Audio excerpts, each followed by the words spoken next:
වෛද්‍යර මන් දන්නේ නැත්නම් ගන්න පඩිය කීයද කියලා. දැන් එයාගෙන් ඔය වගේ බද්දක් ගහලා එයාගේ ලක්ෂය අපි හිතමු රුපියල් 80000ට අඩු වුණා කියලා.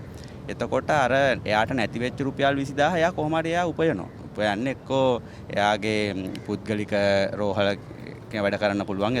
වක්‍රබදුයි ඍජුබදුයි දෙකම ගහලා මිනිස්සු හිර කරනවට වැඩිය ඍජුබදු ගහනවා නම් වක්‍රබදු අඩු කරන්න ඕන.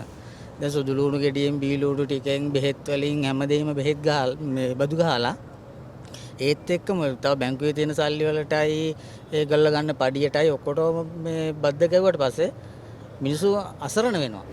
I think that highest bracket has to move. So then all the professionals and etc.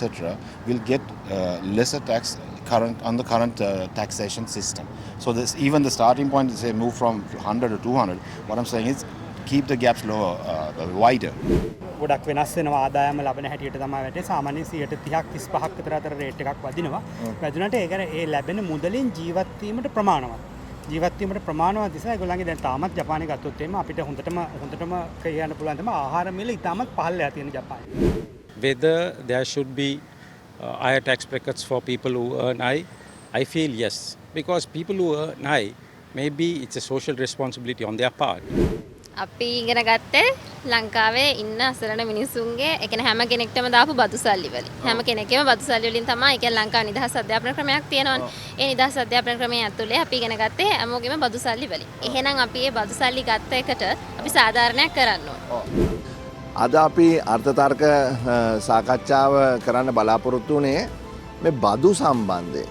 ඉතින් අපි කල්පනා කරා මේ World Trade Center එක පැත්තට ඇවිල්ලා මෙතන ඉන්න තරුණ තරුණියොත් එක්ක පොඩ්ඩක් කතා කරන්න.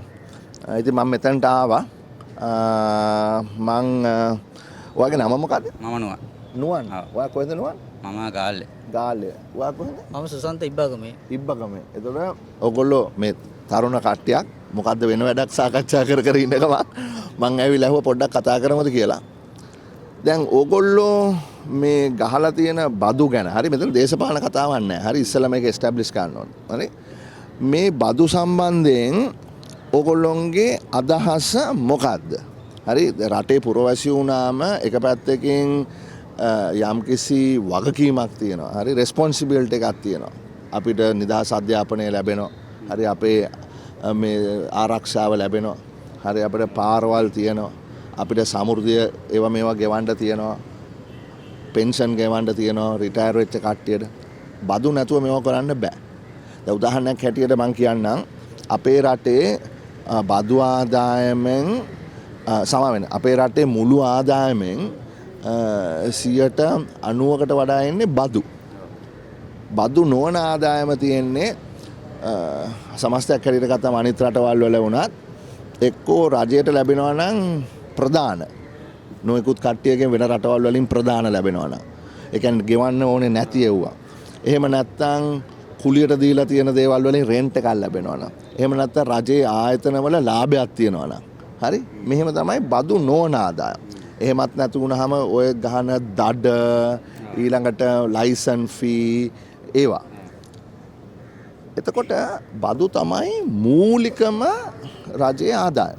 දැන් ආයෙ බදු වැඩි කරලා තියෙනවා. ඒතර අර පුද්ගලික බදු 127ට තිබිච්ච සීමාව 136ට ගෙනිච්චා. රුපියල් ලක්ෂ 2.5ක් වෙනකම් බදු නොගෙවයින් තිබිච්ච threshold එක ලක්ෂයට බැස්සුවා. දැන් අපි දකින්න හැමතැනම පුද්ගලයෝ උද්ඝෝෂණ කරනවා. දාස් ගාණක් උද්ඝෝෂණය කරා මේ පෙරේදත් අපිට මේ බදු බර වැඩි. මොකද ලක්ෂෙන් වදිනවා ලක්ෂ 3.5 වෙනකොට 130ක් වදිනවා. එතකොට අපි ගත්තොත් වෛද්‍යවරු, වෘත්තීය වේදියෝ, මේ විශ්වවිද්‍යාල ආචාර්යවරු බොහෝ කට්ටිය පුද්ගලිකාංශයේ බොහෝ කට්ටිය කියන මේක අසාධාරණයි. හැබැයි මේකේ මේ කාසිය දෙපැත්තක් තියෙනවා. දැන් ඕක තමයි පස්සුබිම. දැන් ඔයා මට කියන්න හරි තරුණයෙක් හැටියට මොකද්ද තියෙන විසඳුම? කොහොමද අපි ඉස්සරහට යන්නේ? විසඳුම කියන්නේ දැන් මට හිතෙන විදිහට දැන් බදු කියන එක අනිවාර්යෙන් ඕනම රටකට අවශ්‍ය දෙයක් නේ. එතකොට බදු ගහන්නෙත් සාමාන්‍යයෙන් රටේ ඉන්න පුරවැසියාගේ සුබ සාධනය වෙනුවෙන් ගහන දෙයක්. එතකොට දැන් ඔය බදු අය කරගන්න ඕනේ. එතකොට ඒ කියන්නේ 10 දෙනෙක් හිටියොත් ඒ 10 දෙනාගේ මට්ටම් 10ක් වෙන්න පුළුවන්. එතකොට අපි හිතමු දැන් එයා රුපියල් 10,000 ගන්න මිනිස්සයා 20,000 ගන්න මිනිස්සයා ලක්ෂය ගන්න මිනිස්සයා කියලා දැන් ඒ ආදායම අනුව කොහොමත් ඕක වෙනස් වෙන්න ඕනනේ. හැබැයි දැන් ওই ලක්ෂයකට ගහන බද්ද වැඩි කරා කියන්නේ ලොකු අසාධාරණයි. මොකද දැන් ලක්ෂයකට කරන්න පුළුවන් දෙයක් ඇත්තටම නැති තරන්නේ. එතකොට ඒ ලක්ෂයක් ගන්න මිනිස්සයාගෙන් එයා ලක්ෂයටත් හුරු වෙලා ඉඳිද්දී එයාගේ ජීවන මට්ටම දැන් ගොඩාක්ම අමාරු තත්ත්වයක තියෙද්දි එකපාරට ඔය බදු ගහන එකෙන් ලොකු ගාණක් අඩු වුණාට පස්සේ ඒ මිනිස්සයා කොහොමත් අසරණ වෙනවා. ඊට පස්සේ දැන් අපි හිතමු වෛද්‍යවරයෙක් කියලා ගන්නවා. වෛද්‍යර මන් දන්නේ නැත්නම් ගන්න පඩිය කීයද කියලා. දැන් එයාගෙන් ඔය වගේ බද්දක් ගහලා එයාගේ ලක්ෂය අපි හිතමු රුපියල් 80000ට අඩු වුණා කියලා. එතකොට අර එයාට නැති වෙච්ච රුපියල් 20000 එයා කොහොම හරි එයා උපයනවා. උපයන්නේ එක්කෝ එයාගේ පුද්ගලික රෝහල වැඩ කරන්න පුළුවන්. එතකොට ඒ වගේ දෙයකින් එයා වැඩි කරනවා. ඒතකොට ඒ වැඩි කරන එක එයාට ඒ වෛද්‍යවලට සමහරට දැනෙන එක අඩු වෙන්න පුළුවන්. හැබැයි වක්‍රාකාරව සාමාන්‍ය මිනිස්සුන්ට ඕක හොඳටම දැනෙනවා. මොකද සාමාන්‍ය මිනිස්සයාගේ ලෙඩක් හැදුනට පස්සේ නොගිහිල්ලා ඉන්න කෙනෙක් නැති තරම්. එතකොට අර එයා කන බොන එකෙන් හරි තියෙන එකෙන් උලා කාලා හරි තවත් අඩු කරගෙන ඒ අර වෛද්‍යවරයා වැඩි කරපු මුදල ගෙවන්න වෙනවනේ. ගෙවල එතකොට ඒක සාමාන්‍ය වක්‍රව වදින්නේ සාමාන්‍ය මිනිස්සුන්ටම තමයි ඒක වැඩිපුරම වදින්නේ. අර වෛද්‍යවරයාටත් මේ කරන වෙනවා. ඒ වුණාට අර බැරි මිනිස්සයාට ඒක අන්තිමේට වදින්නේ බැරි මිනිස්සයා. එතකොට මාට තේරෙන විදිහට ඉතින් බදු කියන එක දැන් කොහොමත් දැන් බුදුහාමුදුර කාලෙත් කියලා තියෙනවා බදු නැතුව රටක් දුවන්න බෑ. හැබැයි බද්ද ගහන්න කියලා තියෙනවා ඒ මිනිස්සයාට නොදැනෙන විදිහට. කියන්නේ බොහොම අඩුවෙන් අය කරන්න කියලා තියෙන්නේ. මොකද අනිත් එකේ බදු ගන්න බදුත් කළමනාකරණය ඇතුව තමයි වියදම් වෙන්න ඕන. නාස්තිය අවම කරලා. එතකොට දැන් රටේ තියෙන දේවල් වල අනුවට තේරෙන්නේ දැන් මේගොල්ලෝ බදු ගහනවා තමයි ඒ ගහන බදු වලින් කෙරෙන්න ඕන වැඩේ කෙරනවද කියන එකෙත් ප්‍රශ්නයක් තියෙනවා. නාස්තිය වැඩි නිසා. එතකොට මම කියන්නේ දැන් මේ බදු ඕන ඒක රටේ දැන් මිනිස්සුන්ට මේ සාමාන්‍ය මම නම් කියන්නේ දැන් නොදැනෙන්න ගහන්න පුළුවන් කියලා හිතන්නේ නැහැ. මොන ආණ්ඩුවක් ආවා මම මේ රටේ තියෙන දෙයට. හැබැයි ඒක දැනෙන එකෙත් සීමාවක් තියෙන්න ඕනේ. බෙල්ල මුලට හිර කළා ගහනවා නම් ඒක අමානුෂිකයි. දැන් මම හිතන්නේ මේක තමයි සාමාන්‍ය හැමෝම කියන කතාව. දැනෙන්නේ නැතුව ගහන්න ඕනේ කියලා. හැබැයි දැන් තියෙන ප්‍රශ්නේ ඊට වඩා සංකීර්ණයිනේ. හරි. දැන් 24ක් ගහනවාද 36ක් ගහනවාද එහෙමත් නැත්නම් ඊටත් වඩා වැඩි ගාණක් ගහනවාද ඊට වඩා අඩු ප්‍රතිශතයක අර අපි කියපු කණ්ඩායම හිර කරගෙන ඉඳලා ගොඩාක් පඩි ගන්න කට්ටියට ගොඩක් ඉහළ ප්‍රතිශතයක් ගන්නවද කියන එක තමයි දැන් තියෙන ප්‍රශ්නය. දැන් සුසන්තවා මට කියන්නකෝ ඔයා මේ දේ දකින්නේ කොහොමද කියලා මෙයා දකින විදියට සාපේක්ෂව. මෙහෙමයි දැන් බදු ගහන්න ඕන තමයි රටක් දුවන්න. නිදහස් අධ්‍යාපනය නිදහස් සෞඛ්‍යයට එහෙම බදු ඕනනේ. නමුත් වක්‍ර බදුයි ඍජු බදුයි දෙකම ගහලා මිනිස්සු හිර කරනවට වැඩිය ඍජු බදු ගහනවා නම් වක්‍ර බදු අඩු කරන්න ඕන. දැන් සුදු ලුණු ගෙඩියෙන් බී ලුණු ටිකෙන් බෙහෙත් වලින් හැමදේම බෙහෙත් ගහලා මේ බදු ගහලා ඒත් එක්කම තව බැංකුවේ තියෙන සල්ලි වලටයි ඒ ගල්ල ගන්න පඩියටයි ඔක්කොටම මේ බද්ද ගැව්වට පස්සේ මිනිස්සු අසරණ වෙනවා. දැන් සාමාන්‍ය මිනිස්සු හිතාගෙන ඉන්නවා නම් දැන් වෛද්‍යවරයෙකුට ඉංජිනේරුවෙකුට ලොකු පඩියක් ගන්නවා එයාට මේ ටැක්ස් එක ගෙවුවට කමක් නැහැ කියලා 36ක් විතර. ඒක වැරදි. මොකද ඒගොල්ලෝ දැන් අපි ප්‍රයිවට් චැනලින් කරන්න ගියපුවාම අපිට රුපියල් මේ වෙනකොට රුපියල් 3000ක් විතර වෙනවනේ ડોක්ටර් කෙනෙක් channel කරගන්න. දැන් ඊට පස්සේ ડોක්ටර් යාගේ මේ ආයිතිවාසිකම් පාවිච්චි කරලා ඉවරලා එයා ඕක රුපියල් 5000 6000 කරොත් ඒත් සාමාන්‍ය ජනතාවටම තමයි ඕක වදින්නේ. මොකද එයාට පුළුවන් මේ විදිහේ කරන්න. මොකද ආණ්ඩුවෙන් මේ පාලනයක් ගින්නෙත් නැහෙනේ කිසිම දෙයකට. ඒකම දැන් ඔයා හිතන්නේ දැන් 100ට කොයි වගේ ප්‍රමාණයක් සාධාරණයි කියලාද? දැන් අපි හිතමු වෛද්‍යවරයෙක් ගත්තොත් මේ විශ්වවිද්‍යාල ආචාර්යවරයෙක් ගත්තොත් දැන් ඒගොල්ලෝ කියන්නේ 136 වැඩි කියලානේ. හරි? මමත් විශ්වාස කරනවා 136 වැඩි කියලා. ඒ ආදායමට නිකන් හිතන්න පුළුවන්ද කොයි වගේ දෙයක් කොයි වගේ ප්‍රතිශතයක් ඕගොල්ලෝ ගෙවන්න සූදානම්ද? 100ට 30 ගාණක් කියන්නේ අපි රුපියල් 100ක් ගත්තොත් කෙලින්ම රුපියල් 30 ගාණක්ම එතකොට ඒ වෛද්‍යවරයා එයා අයින් කරන්න ඕනේ. ඒක මේ සුගනේ මම නම් කියන්නේ ඒක ගොඩක් මේ අසාද. මොකද වෛද්‍යවරයෙක් කියන්නේ එයාට අපිට වගේ මේ මෝඩ බයික් එකක ගිහිල්ලා අර මේ දේවල් කරන් එන්න බෑ. නෑ වෛද්‍යවරයෙක් විතරක් නෙමෙයි මං කියන්නේ අම්මා. උදාහරණයක් ගත්තේ වෛද්‍යවරු විතරක් නෙවෙයි තව ඉන්නේ ඉංජිනේරුවෝ මේ පුද්ගලිකාංශ ගොඩක් තව ඉන්නවා. මං උදාහරණයකට වෛද්‍යවරයෙක් කියලා ගත්තා. එතකොට මේ 100ට 30 ගණන් ගොඩක් අමානුෂිකයි. ඒක සාමාන්‍යයෙන් අපි ආර්ථික විදේශඥයෝ නෙවෙයි. හැබැයි අපිට තේරෙන විදිහට කියන්නේ. ඔව්. 100ට 12ක් ඒ වගේ ගාණක් මම නම් කියන ප්‍රශ්නයක් නෑ. 12-15ක් අතර ගානකට කියනනම් සාධාරණයි කියලා හිතෙනවා. දැන් 100ට 12-15ක් ගැහුවොත් ප්‍රශ්න තියෙන්නේ ඔය බලාපොරොත්තු වෙන මුදල හොයාගන්න බැරි වෙනවනේ. හරි. ඒකයි බදු වලින්ම කියලා රටක් බදු වලින්ම ඉති යැපෙන එක තමයි ඔක ප්‍රශ්නේ වෙලා තියෙන්නේ. මොකද බදු කියන්නේ කමක් නෑ බද්ද විදිහට. හැබැයි වක්‍රබඩු අඩු වෙනවා නම්. වක්‍රබඩු උපරිමයට ගිහිල්ලා දැන් වක්‍රබඩු 115න්නේ. දැන් වැට් එක 115න්නේ. නෑ ඒක තමයි රටක් බදු වලින්ම දුවනවා කියලා බදු වලින් කියන රට ඇතුලේ ඉන්න මිනිස්සුන්ගේ සාක්කුවෙන් ඇදලා අරගෙන රණ්ඩුවක් හොයුවා කියලා රටක් සංවර්ධනය වෙන්නේ නෑනේ. රටක් තියෙන නිෂ්පාදන කෘෂිකර්මාන්තය වගේ දේවල් දියුණු කරන්න ඕනේ. එතකොට තමයි ඩොලර් නෑ කිය මිනිස්සුන්ගෙන් බදු ගහුවට වැඩක් නෑනේ. දැන් මිනිස්සු අපේ සාක්කු වලින් ගන්නේ රුපියල්මයි.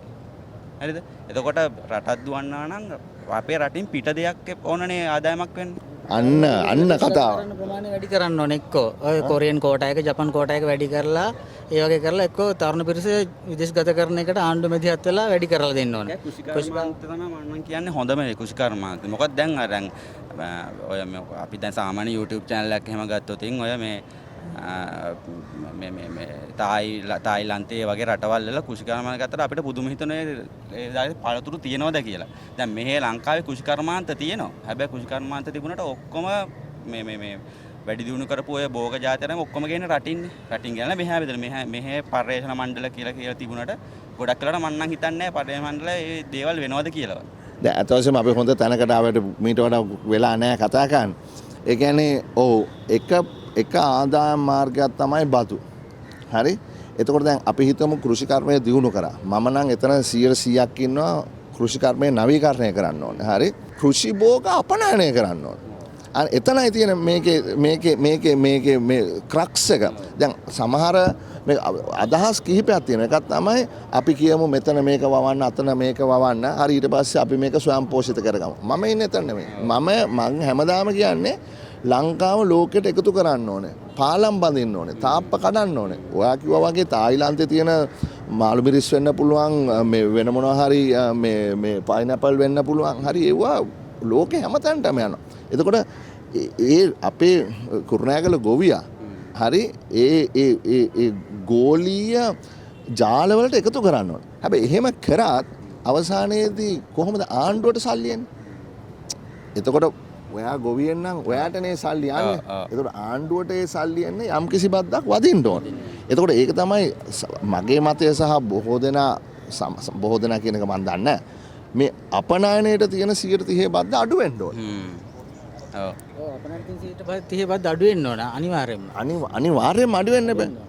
එතකොට මේ ව්‍යාපාරිකයාට නිෂ්පාදකයාට යම්කිසි ෆැක්ටරියක් කරන කෙනෙකුට අපනයනකරුවෙකුට මේ වැඩේ සාර්ථකව කරන්න හිතෙන්නේ. ඔව් අනිත් එක දැන් ගොඩක් ඔය දැන් මෙහෙ දැන්න විදිහට පොල් වතුර ටික පවා අපිට රට යවන්න පුළුවන් තත්ත්වයක් තියාගෙන අපි නිකම් මේ පොල් වතුර ටික shopping එකක දාලා අපිට රට යවන්න බෑනේ. එතකොට ඒකට ප්‍රොඩක්ට් එකට අලුත් මූණුවරක් දීලා ඒක දැක්කට පස්සේ ආස හිතෙන විදිහට හදලා ඒ වගේ ඉතින් අලුත් අදහස් තියෙනවා. අදහස් නැතුව නෙවෙයි රටේ දෙයක් නිෂ්පාදනයේ අතදීමක් නොවන එක තමයි රටේ ගොඩක් වෙලා තියෙන්නේ. සුද්ධගේ කාලේ ඉඳන්ම අපේ රටේ කුරුඳු යවි මිටි විදිහටනේ. අද යවන්නේත් කුරුඳු මිටි විදිහටනේ. ඉතින් ඕකෙන් මේ සිනමන් ඔයිල් එකක් හදලා ඒ වගේ ප්‍රොඩක්ට් එකක් යවන්න පුළුවන්. ඊට වඩා දෙයක් කරගන්න පුළුවන්. මම ඔය දෙන්නත් එක්ක 100%ක් එකගයි ඔය වැඩෙත් එක්ක අද ඒක ගැන කතා කරන්න බෑ. නමුත් ඕගොල්ලන්ගේ වෙලාව මම අගය කරනවා.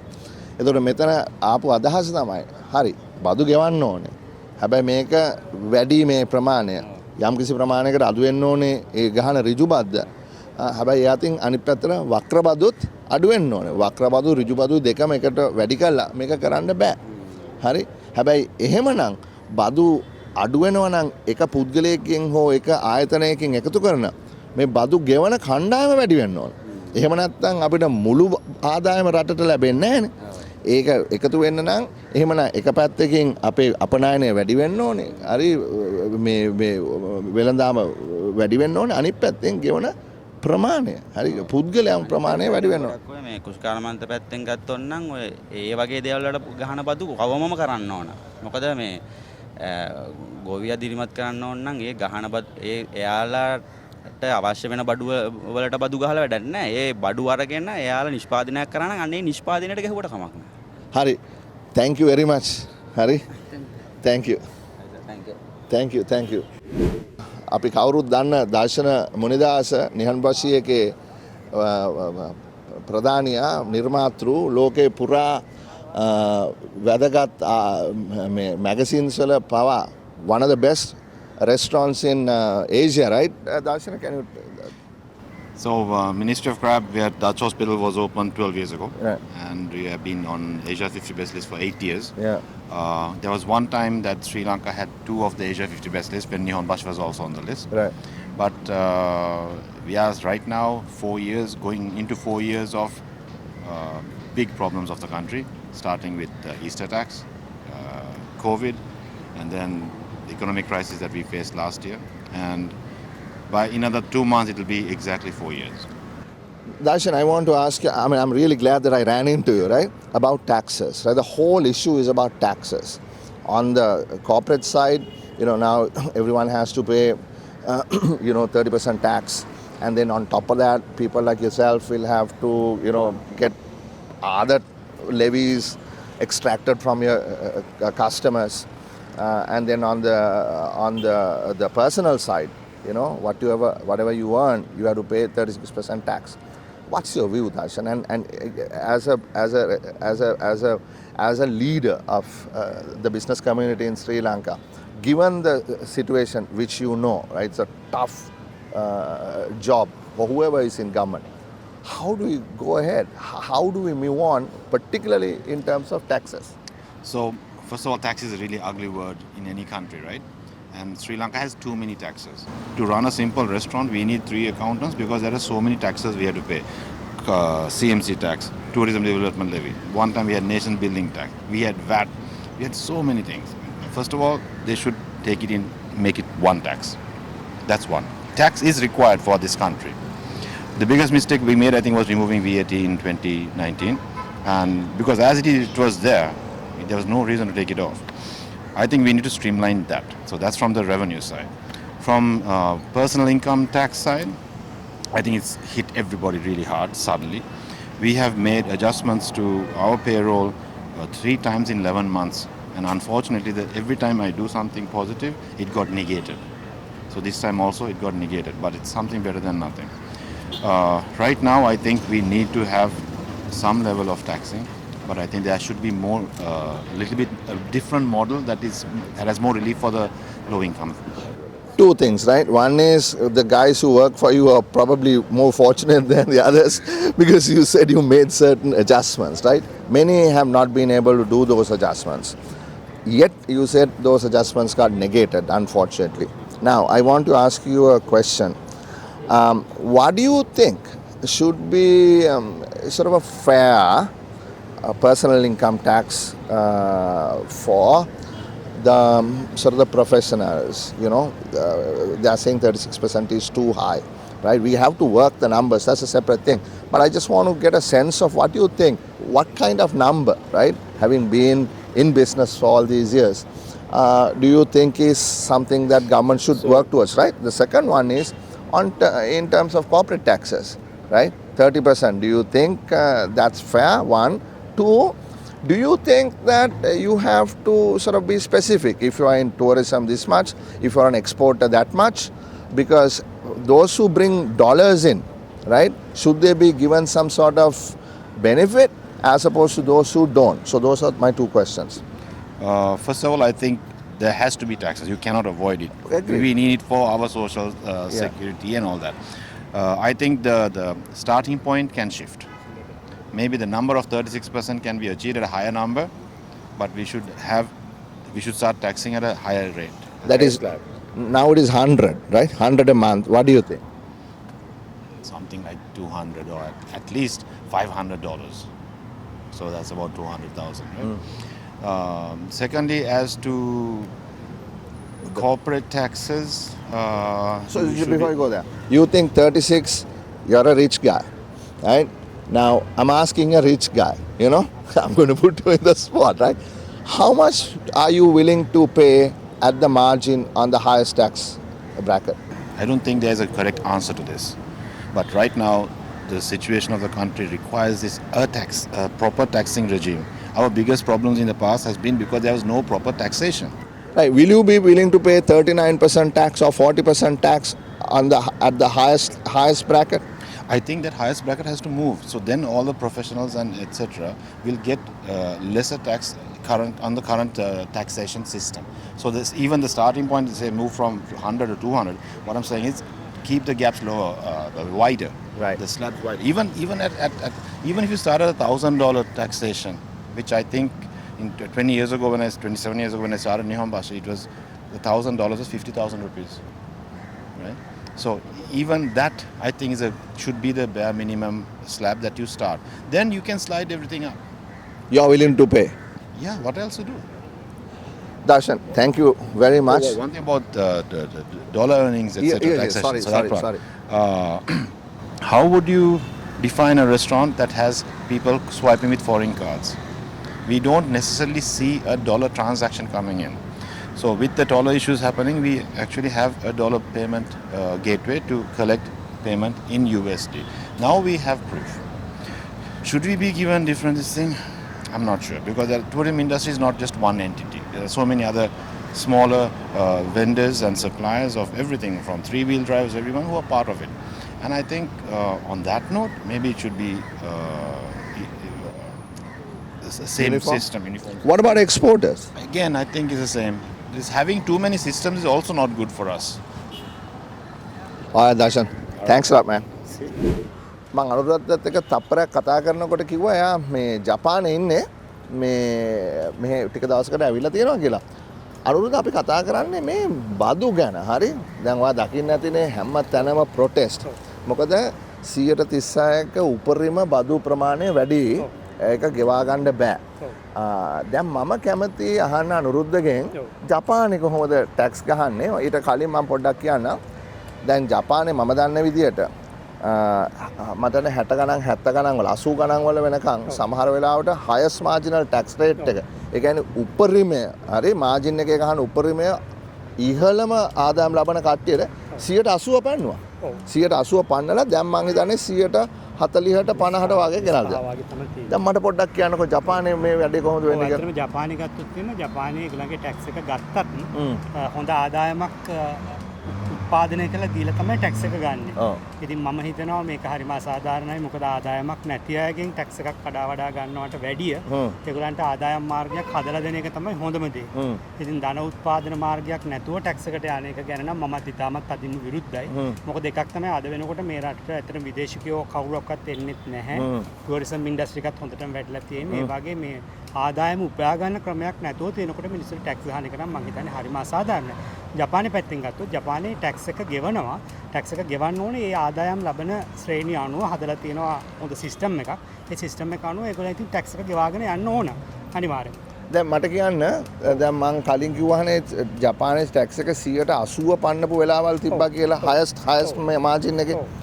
දැන් කොයි විදියටද ටැක්ස් එක වදින්නේ? ඒ කියන්නේ මොනවද ප්‍රතිශත කොච්චර ඉහළට යනවද? ඒ කියන්නේ මෙහෙමයි. දැන් ඒගොල්ලන්ගේ සාමාන්‍ය විදියට ගත්තොත් එහෙම ටැක්ස් එක ඒ කියන්නේ ඒක ගොඩක් වෙනස් වෙනවා. ආදායම ලබන හැටියට තමයි වැටෙන්නේ. සාමාන්‍යයෙන් 30%ක් 35%ක් විතර අතර රේට් එකක් වදිනවා.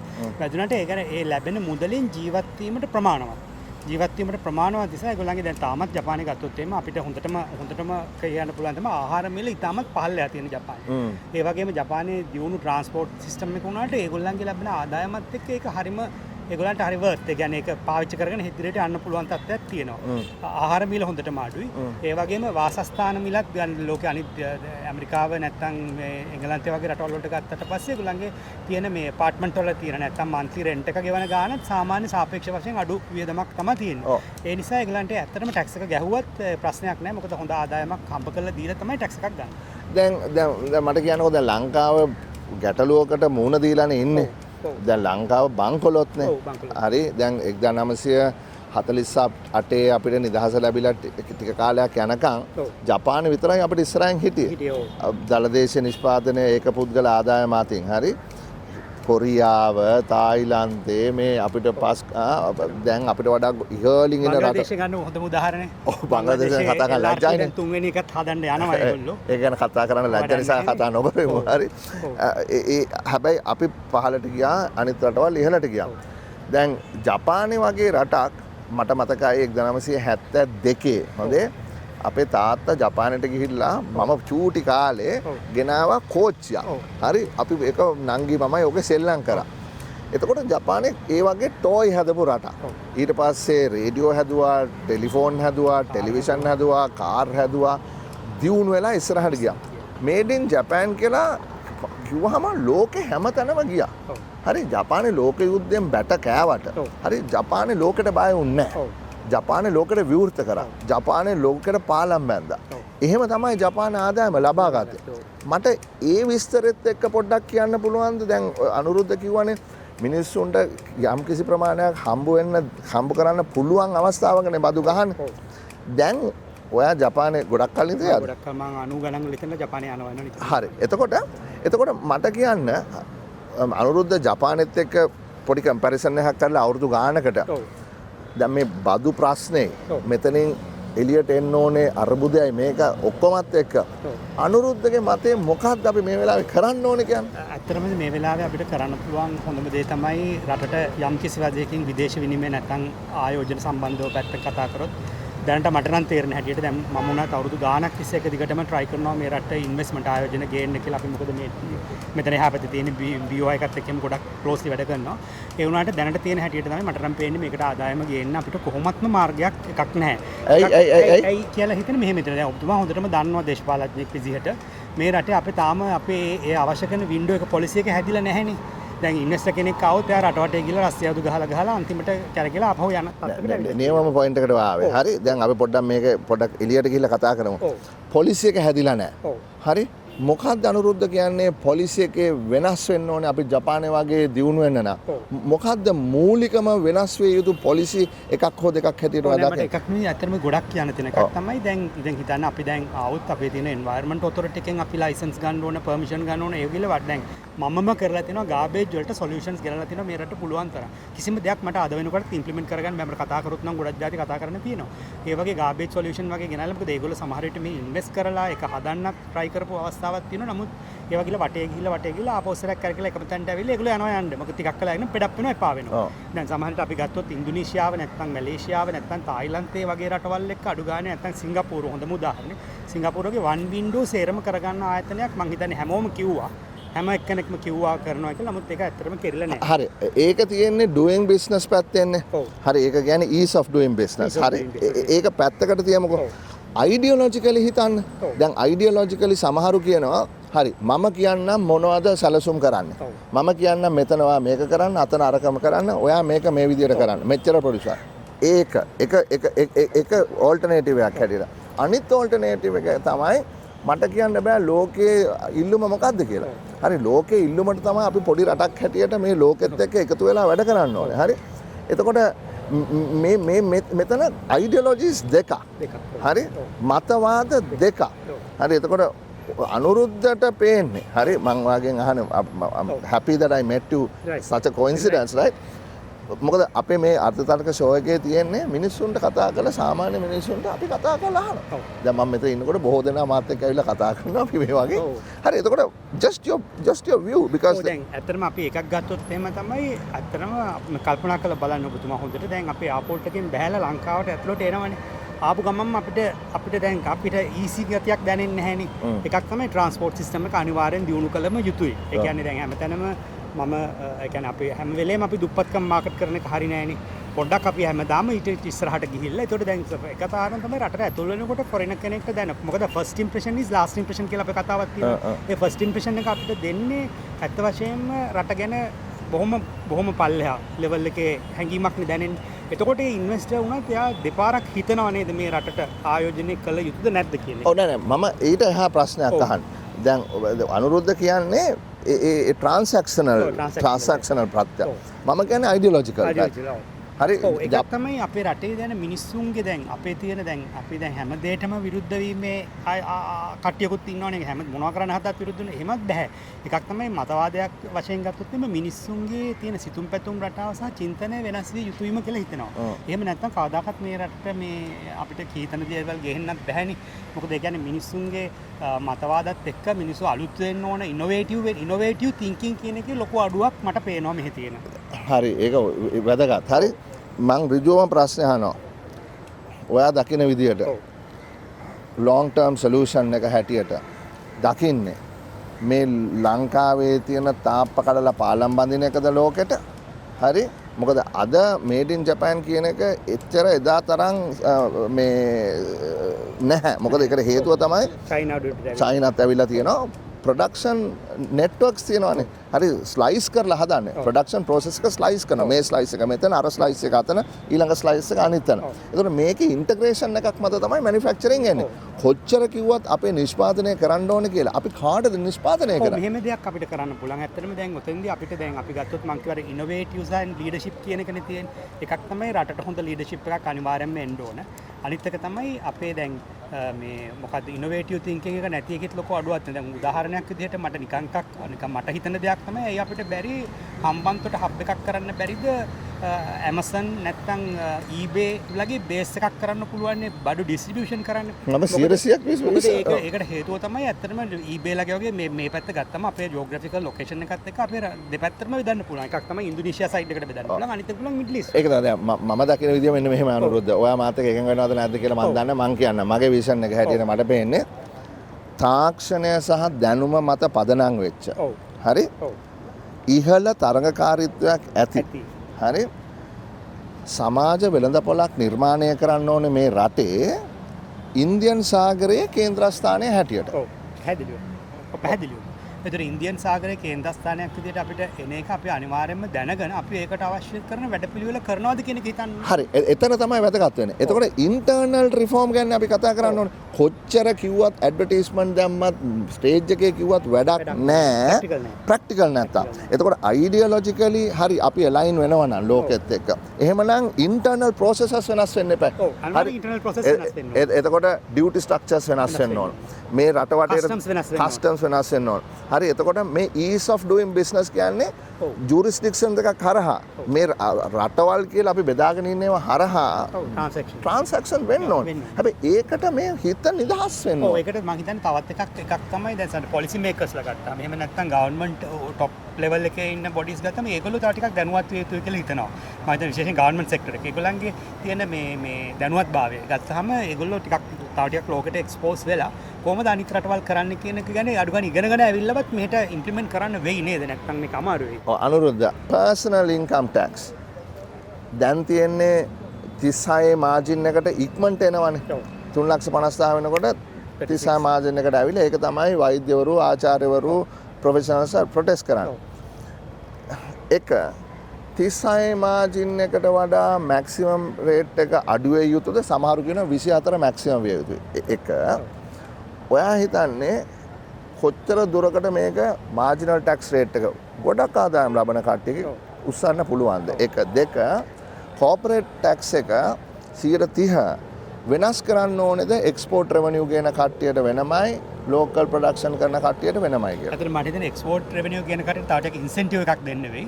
මේ ටැක්ස් එකට වැඩි ඉන්සෙන්ටිව් එකක් දෙන්නත් වෙනවා. අනිත් එක දැන් මාජිනල් ඒ වගේ 35 තියෙනවා නම් අනිත් පැත්තට අපි කල්පනා කරන්න ඕනේ කොහොමද මේගොල්ලෝගේ ඉන්කම් වැඩි කරන්න කියලා.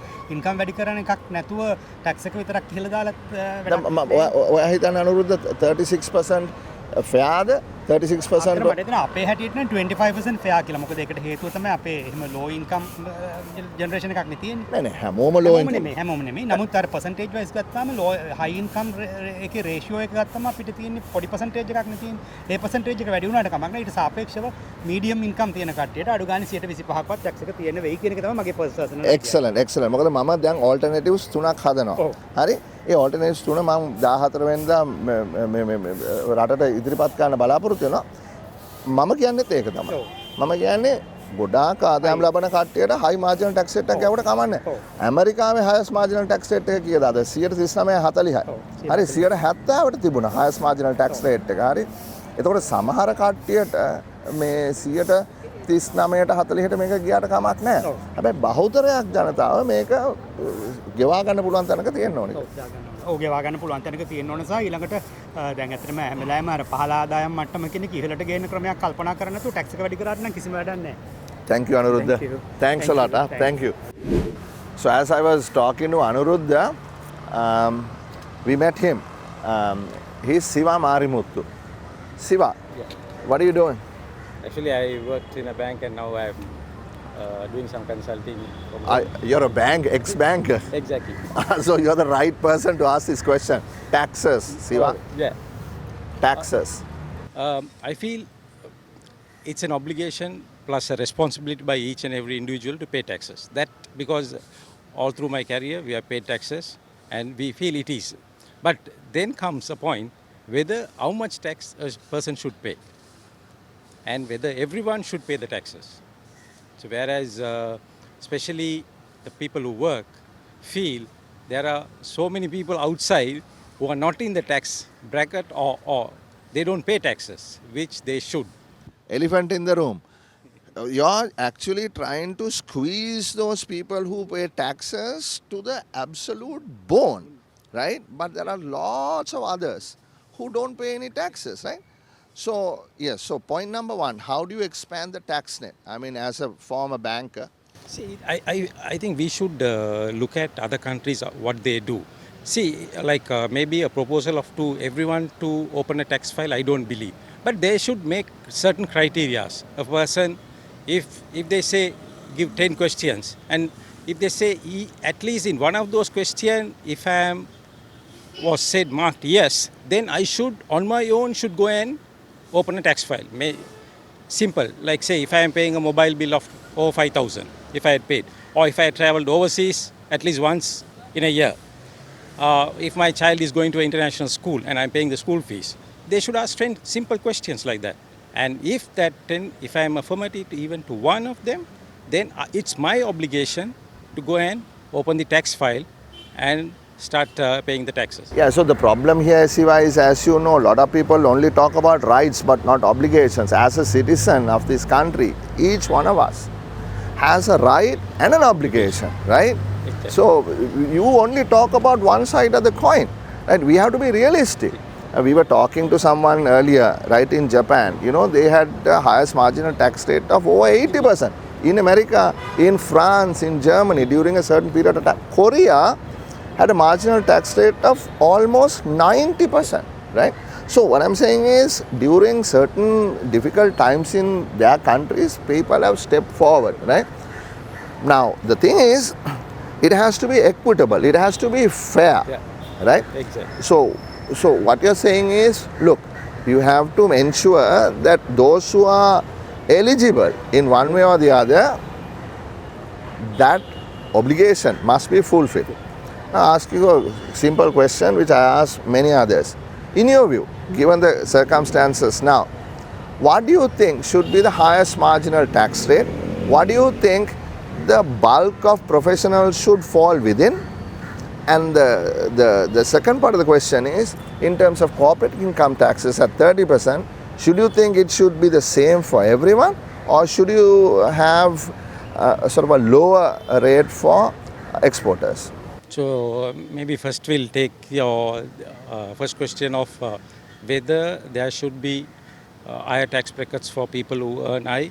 I feel yes, because people who earn high, maybe it's a social responsibility on their part to part some of their whatever income they have earned. What do you mean high income? What do you mean per month?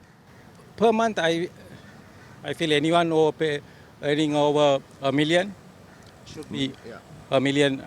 That way they have enough money to live, plus the balance, then they pay their taxes. So that would be.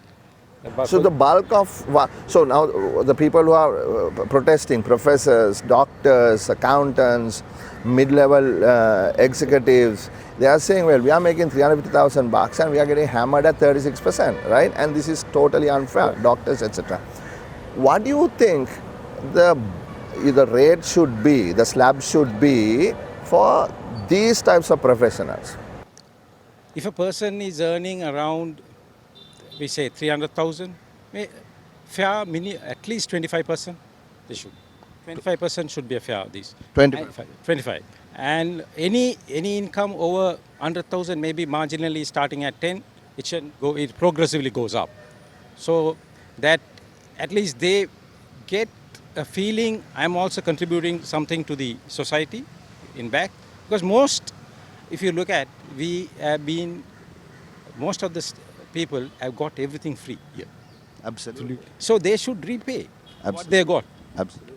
So so on that basis, So on the corporate tax?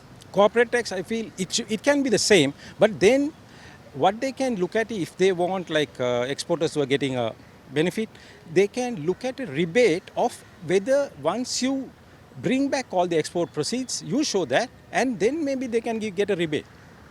I understand. So that way, at least you're making sure whatever was exported from Sri Lanka, we got the money back. Not that just because they export, they should get a It's an interesting, innovative thought. I appreciate that. Thank you, Siva. nice meeting you. අපි මෙතනින් යනකොට තරුණයක් දැක්කා අපි. මං කල්පනා කරා කතා කරන්න ඕනේ. මට පේන විදිහට මගේ දුවගේ වයස වගේ මං ඉස්සලා බෑ කිව්වා. පස්සේ මං කෝ එන්න කියලා කතා කරන්න. ඔයාගේ නම මොකද්ද? චාමි අමාශි. චාමි. චාමි දැන් ඔයා මොකද්ද කරන්නේ මේ දවස්වල? ඒ කියන්නේ මොකද්ද ඊළඟ ස්ටෙප් එක වාගේ? දැන් ඉස්කෝලේ ඉවරද මොකද කරන්නේ? ඉස්කෝලේ ගිහින් ඉවරයි. දැන් මීඩියා සම්බන්ධ කෝස් එකක් කරගෙන යනවා. ග්‍රැෆික් ඩිසයිනින් සම්බන්ධ කෝස් එකක් කරන්න බලාපොරොත්තු වෙමින් ඉන්නවා. දැනට ජොබ් ඉන්ටර්වියු එකකට ගිහින්. හරි. එතකොට මොකද්ද ඊට පස්සේ? ඊට පස්සේ අපි ඉගෙන ගත්තේ ලංකාවේ ඉන්න අසරණ මිනිස්සුන්ගේ ඒ කියන්නේ හැම කෙනෙක්ටම දාපු බදු සල්ලි වලින්. හැම කෙනෙක්ගේම බදු සල්ලි වලින් තමයි ඒ කියන්නේ ලංකාවේ නිදහස් අධ්‍යාපන ක්‍රමයක් තියෙනවනේ. ඒ නිදහස් අධ්‍යාපන ක්‍රමය ඇතුලේ අපි ඉගෙන ගත්තේ හැමෝගෙම බදු සල්ලි වලින්. එහෙනම් අපි මේ බදු සල්ලි ගත්ත එකට අපි සාධාරණයක් කරන්න ඕනේ. එතකොට ඒ සාධාරණය කරන්න නම් අනිවාර්යයෙන්ම අපි අපේ රට තුල ඒ මිනිස්සුන්ට සේවයක් කරන්න ඕනේ. මම බලාපොරොත්තු වෙන්නේ මම ඉගෙන ගත්තේ මීඩියා ෆීල්ඩ් එකෙන්. එතකොට මම මේ මීඩියා ෆීල්ඩ් එකට එනවා නම් අපි අනිවාර්යයෙන් මේ මිනිස්සු වෙන සාධාරණයක් කරන විදිහට කරන්න මේ කියන වැඩ කරන්න ඕනේ. හැබැයි ඒ කොහොම වුණත් ලංකාවේ එක එක තලවල මිනිස්සු ඉන්නවා. ඒ වුණත් ඒ කියන්නේ අපේ ඉස්සර මිනිස්සු කිසිම දෙයකින් ඒ කියන්නේ ප්‍රශ්න අහන්නේ නැහැ. ඒ කිසිම දෙයක් නැහැ. බදු ගෙවන්න කිව්වොත් බදු ගෙවනවා. නමුත් මං හිතන්නේ අපේ වයසේ ඉන්න අය කියන්නේ මේ 21 වන සියවස කියලා එකක් තියෙනවා. ඒ වයසේ ඉන්න අය කවදාවත් මේ කියන්නේ විනිවිදභාවයකින් තොරව බදු ගෙවයි කියලා මම හිතන්නේ නැහැ. එතකොට හැම මිනිස්සෙක්ටම දාන ඒ බදු ප්‍රමාණය සාධාරණ වෙන්න ඕනේ. විනිවිදභාවයක් තියෙන්න ඕනේ. ඉතින් අනික තමයි ඒ කියන්නේ අපි වගේ වයසක ඉන්න ළමයි යූත් එක ඒ ඉන්න ළමයි විනිවිදභාවයකින් තොරව බදු නොගෙවන නිසා ඒගොල්ලන්ට සාධාරණ ලෙස අපි මෙන්න මේ නිසයි මේ බදු අය කරන්න කියන එක පෙන්නලා ඒගොල්ලන්ගේ පඩියට සමාන වෙන. ඒ කියන්නේ පඩියෙන් දරන්න පුළුවන් ප්‍රමාණයකට බදු අය කරන්න පුරුදු වෙන්න ඕනේ. දැන් ඔයා මං අහන ප්‍රශ්නෙට ඊටත් කලින් උත්තරේ දුන්නා. මොකද අපි ගොඩක් වෙලා මේ ගැන කතා කරපු නිසා ඉන්ටර්විව් එක ගන්න කලින්. දැන් අනේ නම මට පොඩ්ඩක් අමතක වුණා. චාමි වා කිව්වේ ගෙවන්න පුළුවන් වෙන ප්‍රමාණයක් ගෙවන්න ඕනේ එක පැත්තකින්. අනිත් පැත්තෙන් ඔයාගේ ජෙනරේෂන් එකේ කට්ටියට මේකේ විනිවිදභාවයක් තියෙනවනේ. මොනවද මේ බදු වලින් මේ කරන්න කියලා. එතකොට දැන් විනිවිදභාවයක් ඇත්තෙම නැද්ද? එහෙමත් නැත්නම් දැන් ඔයා දන්නවා මේ ඉස්කෝලවල ගුරුවරුන්ට පඩි ගෙවන්න, ඉස්පිරිතාලවල දොස්තරලාට පඩි ගෙවන්න, බෙහෙත් ගන්න මේ ඔක්කොම කරන්නේ බදු සල්ලි වලින්නේ. බදු සල්ලි නැති වෙච්ච නිසානේ අපිට මේ ලොකු ණය අරගෙන මේ වැඩේ කරන්න වෙලා තියෙන්නේ. ඒතකොට අපිට එකින් එක මම මේ ඡාමිගෙන් ගත්ත මුදල් මේකට වියදම් කරා, දුමින්දගේ ගත්ත මුදල් මේකට වියදම් කරා. එහෙම ට්‍රාන්ස්පරන්සි එකක් ගන්න බෑනේ. එතකොට කොයි වාගේ මීට වඩා හොඳ ට්‍රාන්ස්පරන්සි එකක්ද ඔය වාගේ ජෙනරේෂන් එකේ කට්ටිය බලාපොරොත්තු වෙන්නේ? අපේ ගන්න පඩියට අපිට බදු ගෙවන එකම නෙමෙයි තියෙන එකම වැඩේ. අපි කන්න ඕනේ, බොන්න ඕනේ, ඉගෙන ගන්න ඕනේ. අපි තව ඒ හැම දෙයකටම ඩේලි වියදම් කරන්න ඕන ප්‍රමාණයක් තියෙනවා. එතකොට ඒ මනුස්සයා ගන්න පඩියට බදු ප්‍රමාණය දරන්න පුළුවන් වෙනවා. ඒතර ට්‍රාන්ස්පරන්සි එකක් ඕනේ කියලා කියන්නේ මෙයාගෙන් ගත්ත බදු මුදල මෙහෙම වියදම් කරා කියන එක නෙමෙයි. අපි මෙන්න මෙහෙම බද්දක් ගහනවා. මේ බද්ද ගහන්නේ ඇයි? එතකොට මේ බද්ද ඒ කියන්නේ මොන වගේ දෙයක් හින්දාද වැය වෙන්නේ? මේ බද්දෙන් වෙන්නේ මොකද්ද? කියන්නේ මොන වගේ දෙයක් හින්දා වැය වෙලා මේකෙන් මිනිස්සුන්ට ලැබෙන යහපත මොකද්ද කියන එක තීරණය වෙන්න ඕනේ. එතකොට එක පැත්තකින් ඔව් කියන්න පුළුවන්, ට්‍රාන්ස්පරන්ට් වෙන්න පුළුවන්. ඔව් ඔයාගෙන් ගන්න බදු වලින් 80%ක් අපි වියදම් කරන්නේ පොලි ගෙවන්න. එතකොට මොකද කියන්නේ? දැන් මෙහෙමයි. මම හිතන්නේ මම ඉපදෙනකොට මේ රට මේ තත්ත්වෙ තිබ්බා කියලා. එතකොට දැන් තමයි එතෙන් දැන් මම ඉපදලා අවුරුදු 20ක් නම් ඒ 20 ඇතුළත දැන් මම අවුරුදු 20ක් වෙනකොට 18 19 20 කියන ඒ රේන්ජ් එක ඇතුළත තමයි මේ රටට මෙහෙම උනේ. ඒතර මුල තමයි වැරදුනේ. හැබැයි මේ වෙලාවේ මුල වැරදුන එක හොයලා හරියන්නේ නැහැ. මේ වෙලාවේ හැබැයි අපි දැන් අපි කියන්නේ අපිට මෙච්චර ගාණක් ගෙවන්න තියනවා කියලා මිනිස්සුන්ට දරන්න බැරි තරමේ බදු මුදලක් ගහලත් බෑනේ. එතකොට ඇත්තටම ඒ කියන්නේ ඒකේ මං හිතන්නේ කිසිම දියුණුවක් තියෙයි කියලා. මං අහන්නම් ඔයා ෆ්‍රෙෂ් පුද්ගලයෙක්නේ. මොකන්ද ඔයා හිතන්නේ? හරි ඔයාගේ යාළුවෝ ඉන්නවා. ඕගොල්ලෝ කතා කරනවා මේවා ගැන. හරි ඔයාගේ ජෙනරේෂන් එකේ කට්ටිය ඉන්නවා. මේ බදු සම්බන්ධයෙන් දැන් බදු ගහන්නත් ඕනේනේ. බදු නොගහ බෑනේ. මොකද්ද මෙතනින් තියෙන විකල්පය? අපි කොහොමද මේකෙන් එළියට එන්නේ? හරි මේ රට බංගලොත් වෙලා තියෙන්නේ. හරි ඕගොල්ලෝගේ අනාගතයේ ඉස්සරහ කොච්චර දේවල් තියනවද කරන්න? තාම වයස 20යි. තව අවුරුදු කීයක් තියනවද? හරි මොකක් හරි හෝප් එකක් තියන්නේ බෑ. හරි මං අහන්නේ දේශපාලනඥයෙක් හැටියට නෙමෙයි. හරි නමුත් ඔයා කියන විදියට ඕගොල්ලන්ගේ ජෙනරේෂන් එකට මේ ප්‍රශ්නේ ඇති කරන්න අපි ඔක්කොම වග කියන්න ඕනේ. හරි ඕගොල්ලෝගේ තාත්තලාගේ ජෙනරේෂන් එකේ ඕගොල්ලන්ගේ සීයලාගේ ජෙනරේෂන් එකත් වග කියන්න ඕනේ මේකට. හරි. හැබැයි අපි මෙතනින් මේක ගොඩ ගන්නම ඕනේ. මොකද්ද ඔයා දකින විදියට මේ රටේ සිද්ධ විය යුතු වෙනස? කොයි වගේ වෙනසක්ද බලාපොරොත්තු වෙන්නේ? රද්දල පන්තියක් කියලා එකක් තාමත් නඩත්තු වෙනවා. කොහොමද ඒ කියන්නේ ලංකාවේ අපි කොච්චර කිව්වත් මේ එහෙම නැහැ කියලා ඉවරලා තාමත් රද්දල පන්තියක් කියලා එකක් නඩත්තු වෙනවා. මම හිතන්නේ අර රද්දල පන්තියේ දේවල් ටික අඩු කරා නම් අපිට අර පාතර එනකොට ඒ පන්ති වලට සමානව බෙදලා අපිට මේ රට ගොඩ ගන්න පුළුවන් කියලා මට හිතෙනවා. මොකද කොච්චර කොහොම කිව්වත් අර බිම ඉන්න මිනිස්සයාට තමයි මේ බදු බර පැටවෙන්නේ. අරගොල්ලොත් බදු ගෙවනවා ඒක හරි. ඒ වුණාට අර ලැබෙන්න තියෙන හැම දෙයක්ම ලැබෙන්නේ මං හිතන්නේ රද්දල පන්තියට. එතනින් අඩු කරා නම් දුප්පත් මිනිස්සුන්ට මෙච්චර බරක් වැටෙන්නේ නැති වෙයි කියලා මට හිතෙනවා. මමත් විශ්වාස කරනවා ඔය ලොකු පඩි ගන්න කට්ටියට 140කටත් වඩා බදු ගැහුවට කමක් නැහැ කියලා. ඒක සාධාරණ. ලොකු පඩි ගන්න කට්ටිය. ඔව් ඉතින්. ඔයා කියන ඔය රදල පන්තිය. ඔව්. ඔයා කියන්නේ මේක බෙදලා දෙන විදියනේ. හැබැයි බෙදන්න අපි කොහෙන් හරි හොයාගන්න එපා. හරි කේක් ගෙඩිය කපන්න පුළුවන් නොයෙකුත් ක්‍රම වලට. හැබැයි කේක් ගෙඩිය ලොකු වෙන්නේ නැත්නම් ඒ කපන ප්‍රමාණය වැඩි වෙන්නේ නැහනේ. කොහොමද මේ ලංකාවේ කියන කේක් ගෙඩිය ලංකාවේ ආර්ථිකය කියන කේක් ගෙඩිය හරි කොහොමද ඕගොල්ලෝ දකින විදියට කොයි විදිය වෙනසක් ඇති කරන්න ඕනද මේ වලෙන් ගොඩ එන්න? වෙනසක් කියන්නේ මම අර ඉස්සෙල්ලා කිව්වා වගේ අර සමානුපාතික ක්‍රමයක් හැමෝටම දුන්නා නම් නෑ මම කියන්නේ තන නෙමෙයි. දැන් ඔයා කියන්නේ මේ කාසිය අනිත් පැත්ත. ඒ කියන්නේ බෙදන විදිය. කොයි ආකාරයකටද සංවර්ධනයේ ප්‍රතිලාභ බෙදන්නේ? හරිනේ? ඒකනේ ඔය කියන්නේ සාධාරණ විදියට බෙදන්න ඕන. දැන් උදාහරණයක් හැටියට මගේ දේශපාලන මතය තමයි සමාජ වෙළඳපොළ ආර්ථිකය. හරි ඒ කියන්නේ එක පැත්තකින් වෙළඳපොළ අනිත් එකට යුක්තිය හා සමාජ සාධාරණත්වය. ඒවා කතා කරන්නේ සමාජ සාධාරණත්වය සහ යුක්තිය. මම කියන්නේ කොහොමද වර්ධනය එන්නේ? growth එකක් කොහොමද මේ ආර්ථිකය ඔයා හිතන්නේ ලංකාව ලෝකෙත් එක්ක එකතු කරන්න ඕනද? ලෝකෙන් අයින් කරලා අපි ස්වයංපෝෂිත වෙන්න ඕනද? එහෙමත් නැත්නම් මේක කවුරු හරි ප්ලෑන් කරලා දේශපාලනඥයෙක් ප්ලෑන් කරලා සැලසුම් මත ගතව මේක ඔයා මේක කරන්න ඔයා මේක කරන්න මේ ගමේ මේක වවන්න අනිත් ගමේ අරක වවන්න කියලා කියන්න ඕනද? මොකද්ද ඔයා දකින්නේ? කොහොමද මේක දකින්නේ? මේ වෙලාවේ ඇත්තටම growth එකක් ගැන හිතන්න බෑ. ඒ කියන්නේ මේ රට තියෙන තත්ත්වෙත් එක්ක අපිට අර යන්තම් ජීවත් වෙන්න පුළුවන් මට්ටම මිසක් අපිට මේක එකපාරට දිනු කරන්න ඕනේ එහෙම කියලා හිතන්නවත් බෑ ඇත්තටම. එතකොට අපි කරන්න ඕනේ ඉස්සෙල්ලාම අපි මේ තියෙන මට්ටමින් normally අපි හිතන ගොඩ එන්න බලන්න ඕනේ. හැබැයි අර දැන් සර් කිව්වා වගේ මේ අර එක පැත්තක මේක වවන්න අනිත් පැත්ත මේක වවන්න කියන එක මං හිතන්නේ ඒක හරි හොඳ දෙයක්. මොකද දැන් මේ අපි එක ගොවිබලක වට්ටක්ක වවනවා නම් ඒ කාලෙටම යන්නේ වට්ටක්ක විතර. ඊට පස්සේ කියනවා වට්ටක්ක අපිට වැඩක් නැහැ මෙච්චර කහක ගියා කියලා. එන්නේ ක්‍රමේ එනවා නම් ලංකාවේ එක තැනක හේන් වගාව මේ ටික ඕගොල්ලෝ කරනවා නම් අනිත් ටික මේ තව වගාවක් කරන්න. අන්න ඒ තැන එනවා නම් හොඳයි. මොකද අපිට ওই වගේ වුණාම අතිරික්තයක් ඇති වෙනවා. අතිරික්තයක් ඇති වුණාම වෙන්නේ නිකන් අහක දානවා. ඊට පස්සේ අපි වියදම් කරපු හොරත් අපරාධය, අපේ ශ්‍රමයත් අපරාධය, ඒ වගේ ගොඩක් දේවල් නාස්තිලා කාලය අපරාධය හැම දෙයක්. ඒ හින්දා අපි අනිවාර්යයෙන්ම ඒ කියන්නේ අපි එක පාර්ශවයක් මේක කරනවා නම් අනිත් පාර්ශවය මේක කරන්න. අන්න එහෙම වෙනවා. අනික තමයි ලෝකෙන් අයින් වෙන්න බෑ අපිට. මේ යන විදිහත් එක්ක ඒ කියන්නේ ලෝකේ දියුණු වෙමින් පවතින්නේ. එතකොට අපිට බෑ ලංකාව කියලා අපිට මේ වෙන මේකක් වින්ලා ඉන්න බෑ. කොහෙත්ම බෑ ගෝලීකරණෙත් එක්ක. ඒ හින්දා ලෝකෙත් එක්ක එකතු වෙන්න ඕනේ. හැබැයි දැම්ම නෙවෙයි. ඒ කියන්නේ මේ ඉන්න තාත්තෙත් එක්ක අපිට ලෝකෙට යන ටිකක් අමාරුයි. ඇයි අමාරු? මොකද අපේ දියුණුවක් නැහැ. ලෝකේ යන ඒ ලෝකයේ දුවන පැත්තට ඒ කියන්නේ ඒ වේගෙන් අපිට දුවන්න අමාරුයි මේ වෙලාවේ. ඇයි අමාරු? ඇයි අපේ මිනිස්සුන්ට බැරිද? බැරි නැහැ. එහෙනම්? මේ දැන් අපේ ලංකාව තියෙන තත්ත්වය එතන මේ තියෙන ආර්ථික මට්ටම අනුව අපිට දැම්ම මේගොල්ලොත් එක දුවන්න ගියොත් තව වැටෙනවා. අනිවාර්යයෙන්ම. ඒකින්ද අපි ඉස්සල්ලාම අපේ වේගය හදාගෙන තමයි මං හිතන්නේ ලෝකෙත් එක්ක එකතු වෙන්න ඕනේ. එහෙමයි කියලා ඒ ටිකට අයින් වෙන්න එපා. හරි. බොහොම හොඳයි. බොහොම ස්තුතියි. හැබැයි මම ඔයාලට එකක් කියනවා. ඔයා පොඩ්ඩක් කියවන්න. ඒ කියන්නේ දැන් ඔයා කිව්වනේ කවුරු හරි ඉන්න ඕනේ අපිට කියන්න. මේ ගමේ මේක කරන්න, අනිත් ගමේ මේක කරන්න, ඊළඟ ගමේ මේක කරන්න. ඒ කියන්නේ මේක යම් කිසි විදිහකට සැලසුම්ගතව කවුරු හරි කියනවා කරන්න කියලා. එහෙම කෙනෙක් ඉන්නවද? එහෙම පුද්ගලයාට කරන්න පුළුවන්. ආයතනයකට පුළුවන් කියලා. මොකද ලෝකයේ ඇතුලේ ඒක තියෙනවා. කොහෙද තියෙන්නේ? දැන් මේ ඔය දැන් නව ශ්‍රීලන්තේ ගත්තාම කිරිගොයිපළවල් වගේ වැඩවල. එතකොට තව රටවල් ගත්තාම ඒ එක ඒගොල්ලෝන්ගේ තියෙනවා මේ වෙන මේක තාක්ෂණික ක්‍රමයක්.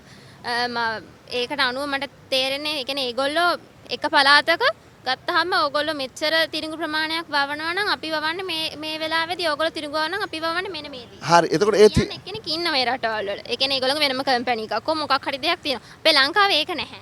නෑ ඇත්තටම ගොඩක් හොඳයි මේ ඩිස්කෂන් එක මට වෙලා තියෙනවා නම් තවත් අරගෙන යනවා. එහෙම කෙනෙක් නැහැ කියලා මං කිව්වොත් පාර්ලිමේන්තුවේ පවා මම කියන්නේ මේක සම්පකාර ක්‍රමවේදයක්. හරි මම තමයි ඉස්සෙල්ලාම ශක්ති සහල් කියලා සම්පකාර සහල් මෝල්හිමියන්ගේ සම්පකාර ක්‍රමයක් දිස්ත්‍රික් 8ක පටන් ගත්තේ. හැබැයි ඒකට මට කියන්න බෑ මේක මෙතන කරන්න මේක මෙතන කරන්න කියලා. වෙළඳ පොළ කියන එක හරහා තමයි ඒක තීරණය වෙන්නේ. එහෙම වුණා නම් අර අතිරික්තය කියන දේ අයින් වෙනවා. ඕ තමයි කියන්නේ හැබැයි වෙළඳ පොළ නැතුව මං අහන්නේ හොඳේ වෙළඳ පොළ නැතුව පුද්ගලයෙක්ට මේක කරන්න පුළුවන් කියලා ඔයා ඇත්තටම විශ්වාස කරනවද? පුද්ගලයෙක්ට කිව්වම මේක රටක්නේ. ඒතකොට රට කියන්නේ ලොකු ප්‍රදේශයක්. එතකොට ඒ ලොකු ප්‍රදේශය ඇතුළත එක පුද්ගලයෙක්ට ඕක කරන්න බෑ. කරන්න බෑ. අනිවාර්යයෙන්ම එනම් පළාත් ගානට ඒ පුද්ගලයෝ 8 දෙනෙක් පුද්ගලයෝ 9 දෙනෙක්. පුද්ගලයෝ 9 දෙනෙක් පත් කරනවා. නැත්නම් දිස්ත්‍රික්කවලට. එහෙම ප්‍රාදේශීය සභා තියෙනවා ඒ වගේ ඔය විදියට හරිම ඉන්ට්‍රස්ටිං මේ කතාව අපිට වෙලා නැහැ. හැබැයි මම ඔයාලට කියන්නේ ඒක කරන්න බෑ. ඒක මේ මහ පොළොවේ කරන්න පුළුවන් දෙයක් නෙමෙයි. මොකද ඇත්තටම මහ පොළොවේ වෙන්නේ වෙළඳ පොළක් හරහා තමයි ක්‍රියාත්මක වෙන්නේ. ඒක වෙළඳ පොළ හරහා තමයි ඒක තීරණය වෙන්නේ. අනිත් එක මේක අපිට දිස්ත්‍රික්ක 25 දෙනෙක් පත් කළා. මේක අපි try කරලා තියෙනවා කලින්. හැබැයි අපි සම්පූර්ණයෙන්ම ෆේල් වෙලා තියෙනවා ඒක. ඒකයි මම කියන්නේ මේ වෙළඳ පොළ පිළිබඳව අපි චකිතයක් ඇති කරගන්න නරක. වෙළඳ පොළ කොහොමද වෙළඳ පොළෙන් ලැබෙන සිග්නල් එක හරහා. මොකද අමතක කරන්න එපා. ඔයා කියපු දේ 100%ක් හරි. අපි ලෝකෙන් ඈත් වෙන්න බෑ. එතකොට ගෝලීය වෙළඳ පොළක තමයි අපි ජීවත් වෙන්නේ. එතකොට මම දැනගන්න ඕනේ එහෙමනම් කැනඩාවේ මොනවද අවශ්‍ය වෙන්නේ? එහෙමනම් ඉන්දියාවේ මොනවද අවශ්‍ය වෙන්නේ? මහා බ්‍රිතාන්‍යයේ මොනවද අවශ්‍ය වෙන්නේ? ඒවට කොහොමද අපි සරලන විදියට මෙහෙ වගා ගන්න? ඒක කරන්න බෑ පුද්ගලයාට. ඒක පුද්ගලයාට කරන්න බෑ. ඒක තමයි මම කියන්නේ වෙළඳ පොළ එතන අවශ්‍යයි. අපි පස්සේ වෙලාව කතා කරමු. මම දකින්නේ මෙන්න මේ විදියට. මම දකින්නේ සමාජ වෙළඳ පොළ ක්‍රමයක්. ඒ කියන්නේ වෙළඳ පොළ තියෙනවා. හැබැයි අනිත් පැත්තෙන් සමාජ සාධාරණය සහ යුක්තිය තියෙනවා. මේ දෙකේ සංකලනයක් තියෙනවා. හරි? ඒතකොට වෙළඳ පොළ මත තියෙන විශ්වාසය අතහැරලා පුද්ගලයන්ට මේක කරන්න පුළුවන් කියන තැන මම නැහැ. හරි? මම නැහැ ඒක. තනි පුද්ගලයෙක්ට කොහොමද කරන්න බෑ. ඉතින් වෙළඳ පොළ පිළිබඳව දැඩි මේ මොකක්ද ඒකට කියන්නේ? අපිට ඒ පිළිබඳව මේ ඒකේ විශ්වාසයක් තියෙන්න ඕන. අපි පස්සේ කතා කරමු. හැබැයි thank you very much කතා කරාට කලින් කිව්වා අපෝ මට මේක කරන්න බෑ කියලා. බලන්න කොච්චර හොඳට තමන්ගේ අදහස් ඉදිරිපත් කරාද කියලා. තරුණ කට්ටිය තමන්ගේ අදහස් ඉදිරිපත් කරන්නේ නැත්නම් මේ රටේ තරුණයන්ට අනාගතයක් නැහැ. මම ඇත්ත කතා කරන්නේ. අර ඉංග්‍රීසියෙන් කතාවක් තියෙනවා. අර බ්‍රෙක්සිට් මතකද? බ්‍රෙක්සිට් ඡන්දයක් තිබ්බනේ මේ ඉංගලන්තේ යුරෝපයෙන් අයින් වෙන්න ඕනේද කියලා. හරි ලොකු තීරණයක් ඒක. එතෙන්දී තරුණ කට්ටිය ඡන්ද දෙන්න ගියේ නෑ. වයසක කට්ටිය ඡන්ද දීලා ඒගොල්ලෝ කිව්වා යුරෝපයෙන් මහා බ්‍රිතාන්‍යය අයින් වෙන්න ඕනේ කියලා. ඊට පස්සේ තරුණ කට්ටිය කෑගෝ ගැහුවා. ඒකද old people through the young people under the bus කියලා. ඇත්ත කතාව.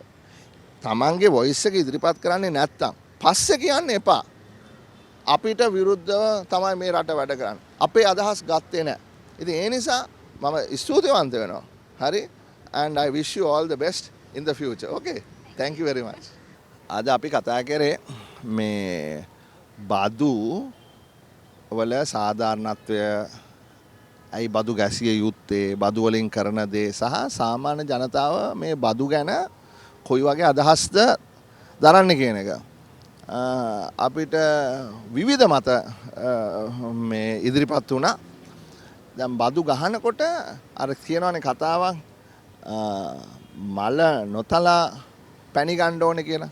දැන් මල කඩා කප්පල් කරලා තලලා පොඩ කරලා පැණි ටික ගන්න ගියොත් ඒක පාරක් ගන්න පුළුවන්. එතනින් ඊට පස්සේ ඉවරයි.